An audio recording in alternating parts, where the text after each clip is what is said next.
In 2007, Robert Pickton was convicted of 6 murders and sentenced to life in prison. But what he did next was the height of stupidity. In prison, Pickton said to his cellmate that he killed 49 women and wanted to make it 50. I was in one more, maybe 50. That's what I was stopping for. Yeah. I wanted one more, maybe a big battle. Big fight. But little did he know that his cellmate was an undercover cop. On February 5th, 2002, the police raided Pickton's pig farm, expecting to find illegal guns. It was a tip given by one of Pickton's former employees. What the police found in the pig farm was far more horrifying, and made this the most horrifying serial killing case in the history of Canada. According to reports, investigators took 200,000 DNA samples and seized 600,000 exhibits. Archaeologists and forensic experts needed heavy equipment to sift through 383,000 cubic yards of soil in search of human remains. The cost of the investigation was estimated at nearly $70 million. The search of his farm revealed the DNA of 33 women out of the 49 he claimed to have killed. To understand why Pickton killed all his victims in the pig farm, you need to first understand his history. Robert Pickton was born on October 24th, 1949, in a family of pig farmers in British Columbia. Robert and his younger brother, David Francis Pickton, began working at the farm at an early age, and their mother, Lucine, was very demanding, prioritizing the pigs over the brothers' personal hygiene and forcing them to work long hours raising the farm's livestock. Louise often sent the brothers to school in unwashed, dirty clothes, reeking of manure, and earning them the nickname Stinky Piggy from their classmates. At the age of 12, he began raising a calf which became his beloved pet. 2 weeks later, after not finding it after school, he was told to check the barn and was distraught to find it slaughtered. After the death of his parents, Pickton and his brother sold parts of land and made fortune. They often hosted bizarre parties called the Piggy's Palace Good Times Society, which was registered as charity events to raise money. But according to the reports, their neighbors complained of rowdiness, drug use, drunkenness, and noise. The parties were attended by as many as 1,700 people, including bikers and sex trade workers from the downtown east side. The pig farm became the perfect site for Pickton to commit his crime for 2 main reasons.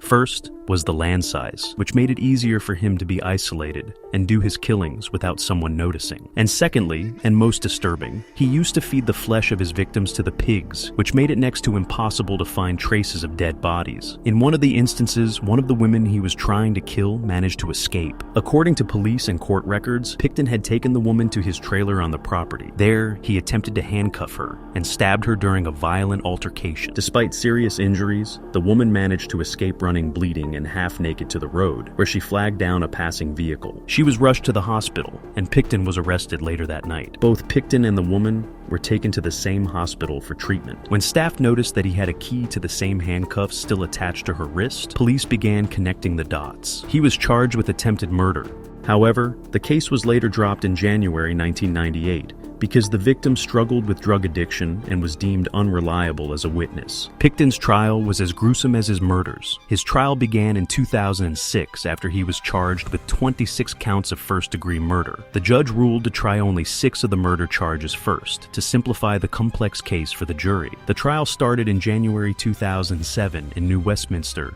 British Columbia. Prosecutors presented horrifying evidence: DNA from 33 women found on Pickton's pig farm, personal belongings of victims, and recorded confessions. One key piece was a covert jailhouse recording where Pickton bragged about killing 49 women and said he wanted to make it 50, but got sloppy. On December 9th, 2007, the jury found Pickton guilty of second-degree murder in all 6 cases. 2 days later, he was sentenced to life in prison with no chance of parole for 25 years. In 2010, the remaining 20 murder charges were stayed, as additional convictions wouldn't change his sentence. Appeals by Pickton were rejected by both the British Columbia Court of Appeal and the Supreme Court of Canada, confirming his life sentence. In his final days, karma hit him hard. Pickton, who had been serving a life sentence at the Port Cartier Institution in Quebec, was attacked by another inmate. He was struck in the head with a makeshift weapon and airlifted to a hospital in critical condition. On May 31, 2024, Correctional Service of Canada confirmed his death and announced a formal investigation, including a board of investigation, into the assault and whether institutional protocols were followed.